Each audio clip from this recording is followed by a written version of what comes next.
There's a kind of life of the mind which I think can be really helpful to the life of the church. And in my own Reformed tradition, we have this notion of doctors of the church, which are those people who may be ministers who are assigned the task of trying to teach and write in a way that builds up the church and trains ministers.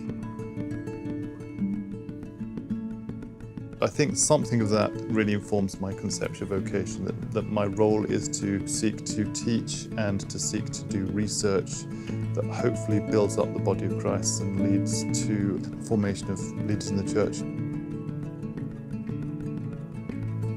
I started off as an art student years ago before I studied theology, and I'd always wanted to be a book illustrator, really. So I think initially I thought maybe being a Christian artist was the way to go. I then started studying theology but ended up school teaching, so then I thought maybe being a school teacher, a high school teacher, was the way to go.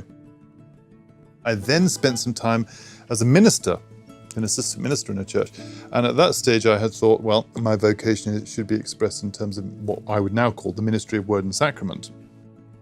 But ultimately what's happened is I've ended up doing a job, as it were, which expresses core aspects of each of those things in a new whole. And that is what I do at the moment, being a professor, because it enables me to teach, which is something that's very close to my heart. It enables me to think and reflect.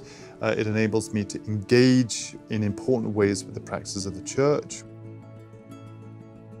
So I find myself now in a place where my principal way of thinking about my vocation is in terms of a service that involves scholarship, that involves writing and talking, that involves teaching students and seeking to help form people who are going to be in leadership roles in the churches in the future.